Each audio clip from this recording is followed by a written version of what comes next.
So రాజుగారి అమ్మాయి నాయుడు గారి అబ్బాయి. సో టైటిల్ అసలు ఎందుకు అలా పెట్టడం జరిగిందంటే నాయుడుస్కి వర్మాస్కి గొడవలు పెట్టడానిక, లేదంటే మన ఏపీలో క్యాస్ట్ బేస్డ్ డిస్క్రిమినేషన్స్ కానీ క్యాస్ట్ బేస్డ్ గొడవలు కానీ బాగా జరుగుతాయి, వాటిని బేస్ చేసుకొని తీసారు? లేదండి, అలా ఏం కాదు. Total it's depends on story అండి. యాక్చువల్లీ స్టోరీలో 2 క్యారెక్టర్స్, రాజుగారు నాయుడు గారు, ఆ 2 ఫ్యామిలీల మధ్య ఏం జరిగింది అన్నదే కదా. సో అందుకని రాజుగారు అమ్మాయి నాయుడు గారు అబ్బాయి, అంతే. That's it. సో మరి ఒక సాంగ్ చూసా, దేరా దేరన్నా అని. ఓకే, తోమ్ తోమ్ తోమ్ అయిపోయింది మాకు. బేసిక్గా హార్మోన్లన్నీ డాన్స్లు వేస్తున్నాయి లోపల. చూసిన తర్వాత మాకేసినాయి. ఓకే, రవితేజ గారు, ఇది మీ డెబ్యూ ప్రాజెక్ట్ కదా? Debut project. బేసిక్గా ఒక యాక్టర్ అవ్వడం అంటే చాలా కాంప్లికేషన్స్ ఉంటాయి, ఎవరు ఎంకరేజ్ చేయరు. యాక్టర్ని చూడటానికి ఇష్టపడతాం కానీ యాక్టర్ అవుదాం అంటే ఎవరు ఎంకరేజ్ చేయరు. సో ఇప్పుడు యాక్టర్ అయ్యి ఫస్ట్ సినిమాలోనే ఈ రేంజ్ రొమాన్స్ మీకు డైరెక్టర్ ఇచ్చారు అంటే ఒక దేవుడు మీకు వరం ఇచ్చినట్టు ఇచ్చారు. సో ఆ రొమాన్స్ని మీరు ఎలా తీసుకున్నారు?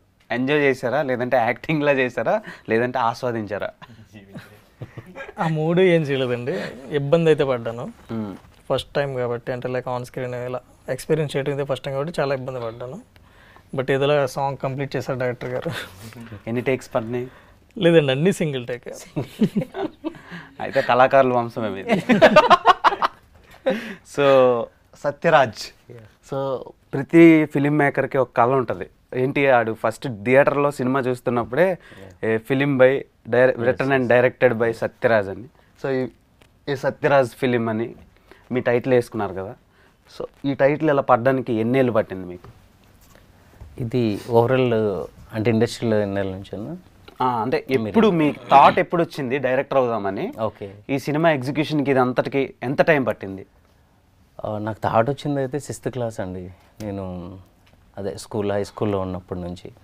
సో తర్వాత నేను ఇండస్ట్రీకి రావడం, ఈ కథ పర్టికులర్గా మేము స్టార్ట్ చేసి ఇది అవ్వడానికి 2 years పట్టింది. ఓకే, హోల్ అంటే 6th నుంచి ఇప్పటి వరకు ఒక 15? నో ఇంకెక్కువ, ఆల్మోస్ట్ మార్చ్ 6th అనుకుంటారు. ఈయన 6th క్లాస్లో. అదే అర్థమైంది. ఆల్మోస్ట్ ఇండస్ట్రీకి వచ్చి 12 years అయింది. 12 years. ఏమైనా వర్క్ చేశారా ఏడీగా? చేస్తున్నానండి. ఏ సినిమాలకు వర్క్ చేసి? వీరుపోట్ల గారి దగ్గర, వి సముద్ర గారి దగ్గర చేస్తున్నాను. చాలా పెద్ద డైరెక్టర్, మంచి హ్యూమర్ జనరేట్ చేసే డైరెక్టర్ దగ్గర వర్క్ చేశారు. ఆయన కూడా వచ్చి బెస్ట్ విషెస్ చెప్పారు మాకు టీజర్ లాంచ్ అప్పుడు కూడా, గురువు గారు. ఓకే, అంటే ఇప్పటి వరకు రిలీజ్ చేసినవి పర్వాలేదు, అంటే అబ్బో అని చెప్పను, అలానే మరీ వరస్ట్గా లేవు. కాకపోతే ఈ సినిమాతో పాటు పోటీగా చాలా సినిమాలు వస్తున్నాయి కదా. సో మీరు ఎలా, అంటే అంత నమ్మకంతో ఎలా రిలీజ్ చేస్తున్నారు? రిలీజ్ అంటే టు బి ఫ్రాంక్ చెప్పాలంటే ఒక సినిమా కంప్లీట్ చేస్తున్నాము, అంత రెడీ టు షో చెప్పాలంటే. సో ఇప్పుడున్న టైంలో ఈ టైం కంటే బెటర్ టైం మాకు దొరకలేదు. ఆల్రెడీ మేము పాస్ట్ 4-5 months నుంచి ప్లాన్ చేస్తూనే ఉన్నాం. ఇదే మీరు అన్నట్టు యాక్చువల్గా అక్టోబర్ నుంచి ప్లాన్ చేసుకుంటూ వచ్చాం. డిసెంబర్ అయితే పీక్ స్టేజ్కి వెళ్ళింది, మళ్ళీ అక్కడ బ్రేక్ పడింది. Jan 5th అనుకున్నాం, మళ్ళీ అక్కడ పోస్ట్ పోన్ అయింది. సో ఈ మంత్ క్రాస్ చేస్తే ఇంకా మాకు వేరే ఆప్షన్ లేక, సో ఈ మంత్లో ఇంకా 9th రిలీజ్ చేయాల్సి వస్తుంది. Okay, super. అండ్ అశోక్, ఒక యాక్టర్గా, ఒక కమెడియన్గా ఇక్కడ సర్వైవ్ అవ్వడానికి మీరు ఎన్ని కష్టాలు పడ్డారో తెలుసు, చూస్తూ వచ్చాం. ఇప్పటికీ మీరు సస్టైన్ అవ్వడానికి చాలా అబ్స్టాకిల్స్ని, స్ట్రగుల్స్ని ఫేస్ చేస్తూనే ఉన్నారు. ఈ సినిమా దాన్ని దాటిస్తుందా? దాటిస్తుంది. మీరు ఏదో క్వశ్చన్ అడిగారు, నన్ను చూసి అడిగారా? మిమ్మల్ని చూసి అడుగుతున్నాను నేను. అవునా, స్పెట్స్ పెట్టుకున్నారు కదా. అంటే నాకు కొంచెం లైట్ వల్ల వాటర్ వస్తుంది, అందుకని. వాటర్ వస్తుంది దానికోసం కదా. అంతే, లేకపోతే యాటిట్యూడ్ అని చూపిస్తుంది. మనకి బేసిక్గా యాటిట్యూడ్ అలాంటిది ఏమి ఉండదు. నేను తీయమంటే తీస్తా, కానీ వాటర్ వస్తే మీకే బాగోదు. నా ఇంటర్వ్యూకి వచ్చి ఏడుస్తున్నాడు ఏంట్రా ఈడు అన్నట్టు యాటిట్యూడ్ చూపిస్తున్నట్టు అనిపిస్తుంది. లేదు బ్రో, యాటిట్యూడ్ అసలు ఉండదు. అవునా, బేసిక్గా యాటిట్యూడ్ ఉంటే నేను ఇక్కడ వరకు రాను. అవునా, ఓకే సూపర్. సో అంటే దీంట్లో మంచి క్యారెక్టర్ చేశానండి. అంటే బాబీ, నేను, మన దుర్గాజీ ముగ్గురు కూడా మంచి క్యారెక్టర్ చేసాం. అంటే హీరోతో పాటు సమానంగా మాకు రాశారనమాట. అంటే ఏదో వచ్చి వెళ్ళిపోయే క్యారెక్టర్ కాదు. సో బాబీ, దుర్గాజీ పక్కన పెడితే నాది మాత్రం గుర్తుండిపోద్ది క్యారెక్టర్. ఎందుకు గుర్తుండిపోద్దో సినిమా చూడాలి. మరి మార్చి 9th సినిమా వస్తుంది. నిజంగా మంచి క్యారెక్టర్ రాశారు. అంటే అప్పుడు ఆఫీస్కి పిలిచినప్పుడు 1.5 years బ్యాక్, 2 years బ్యాక్ పిలిచినప్పుడు ఏదో ఫ్రెండ్ క్యారెక్టర్లే, 2 dialogues ఉంటాయి, వెళ్ళిపోతాం అనుకున్నాను. కానీ చర్చ్కి వెళ్ళిన తర్వాత అంటే చెప్పారు, స్టోరీ చెప్పారు, కానీ అసలేం చెప్పలేదు నాకు. మంచి క్యారెక్టర్ అన్నారు కానీ అసలేం చెప్పలేదు. సో ఆ ట్విస్ట్ ఏంటనేది అంటే ఇప్పుడు చెప్పకూడదు. సో మార్చి 9 మరి సినిమా వస్తుంది, అది చూసి రెమ్యునరేషన్ బాగానే ఇచ్చారా మీకు? రెమ్యునరేషన్ బాగా ఇచ్చారండి అసలు. ఫస్ట్ ఆఫ్ ఆల్ వాళ్ళ డేట్స్ మాకు బాగా ఇచ్చారండి. మేము ఎప్పుడు పిలిచినా కూడా వాళ్ళకి ఎన్ని షెడ్యూల్స్ ఉన్నా కూడా అది బ్రేక్ చేసుకుని ఇది ఫినిష్ అయ్యే స్టేజ్లో ఉంది కదా అని బాగా సపోర్ట్ చేస్తారు. అదే రెమ్యునరేషన్ పక్కన పెడతండి, ఇది నా సినిమా, ఎస్ ఎగ్జాక్ట్ నా సినిమా అని చెప్పి ప్రతి ఒక్కరు అలా అనుకుని చేస్తారు. నేను కానీ హీరో గారు కానీ ఇంక్లూడింగ్ హీరోయిన్ అంతెందుకు లైక్ లైట్ బాయ్స్ కానీ వాటర్ ఇచ్చే బాయ్ కూడా ఇది నా సినిమా అని చెప్పి చేశారు. సో ఇదంతా కూడా ఈస్ట్ గోదావరి అంటే అమలాపురం బ్యాక్ డ్రాప్లో జరుగుతుంటుంది అనమాట. సో మనకి రాజు గారు, నాయుడు గారు ఇది ఏదైతే ఉందో ఐ మీన్ ఆ పేర్లు అవి అమలాపురం సైడ్ ఎక్కువ మనకి వినిపిస్తూ ఉంటాయి అన్నమాట. సో ఆ బ్యాక్ డ్రాప్లో చేయటం వల్లే మరి ఆ సినిమా టైటిల్ అలా పెట్టారేమో నేను అనుకుంటున్నాను. సో అదేంటనేది సినిమా చూస్తే మాత్రం కంపల్సరీ తెలిసిపోద్ది. సో అంటే డైరెక్టర్ గారు కులాల మధ్యన పొలాలు పెట్టారా, లేదా మా పవన్ కళ్యాణ్ గారు చెప్పినట్టు కలుపుకుని వెళ్ళిపోతున్నారు కులాలని అనేది చూస్తే తెలుస్తుంది అనమాట. Okay, and coming to Raviteja, మీరు ఏం చదువుకున్నారు? BTech EC electronics.